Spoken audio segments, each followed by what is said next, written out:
Hey guys, you alright? So, I'm sharing with you a short prophetic dream that I just had. Well, I've been feeling like sick as a dog today, really ill, mate, especially this morning. So I decided this afternoon to try and get a bit more sleep. You know what they say when you're feeling ill, get some rest, and it helps. So that's what I did. And I had a very short prophetic dream, but you pray about it and weigh it up with the Bible for yourself, okay? What it was is I was waiting in some sort of an apartment for my wife.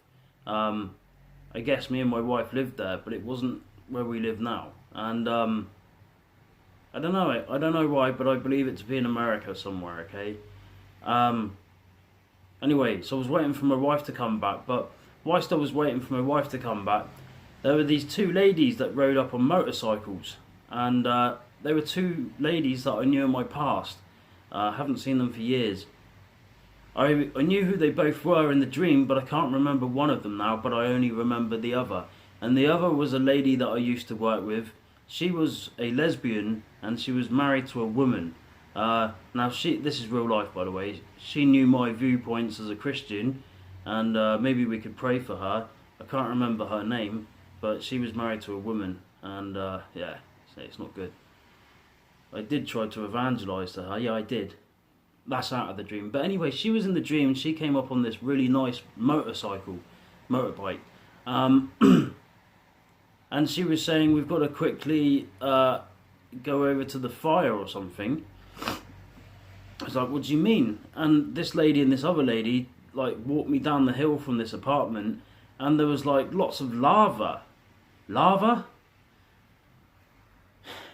And there were people there, and they said to me, you've got to clear the lava up. To me, they said.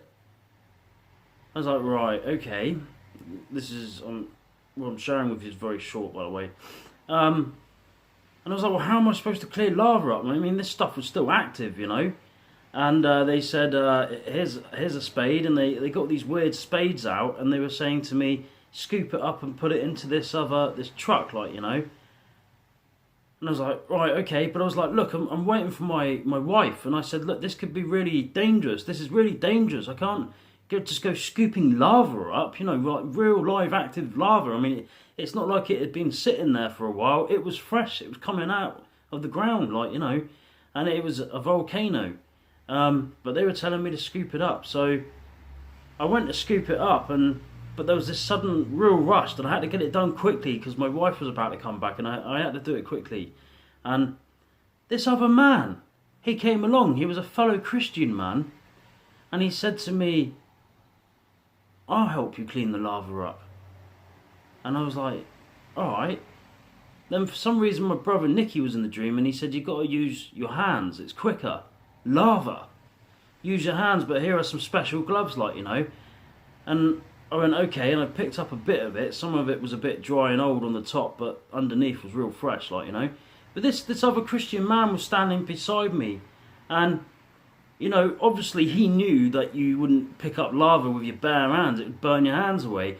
But he came along, and he said, Dan, I'll help you. And he looked me in the eyes, real serious, you know.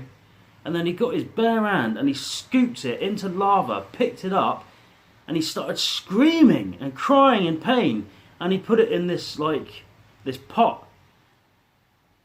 And I said to him, why are you doing this? Why are you doing that to yourself? Why would you do that? He said, I'm trying to help you, my brother. And he was scooping more lava up and sticking it in this pot. And he was really screaming and crying in pain, proper crying, like you would, you know. And I was like, why are you doing this to yourself? I was like, stop it. Stop doing that to yourself. And he continued to do so in agony. And also in the dream I was saying we could use this as good practice for the end of the days. I knew this was practice as well. It was strange, man. But this guy was my fellow man in what I called practice, training, survival training for the end of days. He was my fellow man, my fellow brother, and he put his life on the line to help me. And that really blew my head off, mate. I've got to be honest with you, it shocked me. Why would anybody go to that sort of level of length to help me? You know? Now, I don't think it's about helping me in general. I think the dream is like, it's like symbolic or something. It represents how we should be here for each other, you know, as Christians in the end of days. That's what I got from it. You may get something different from it, but that's what I believe I got from it. Not only are we to really be here for each other and love each other that much, but also I saw it as training for the end of days. So I believe, guys, that the Lord is sharing with us to role play and practice survival skills. You know, do you remember I was showing you on here not so long ago how to make fire and stuff, and extracting fresh water from salt water and stuff? Well, I believe the Lord wants us to role play survival skills and practice it, like put a plan in place and practice it. So that's one thing that I got from the stream, but also the sheer volume of love that this man had for me in order to risk his own arm and hand to help me really blew me away. And so what I also got from that is how much we are to love and help each other in these end of days. Like, to the point where we'd give our lives for each other, man, you know. Just to, even though we'll be going through hell ourselves and it will be hard and horrible, do as what the Lord told us to do in the Bible. Love each other. And so when these hard times come, I will do my best to love other people like this man did in my dream, man. Really be here for each other. It really blew me away. I just wanted to share it with you, man. I know it's short, but yeah.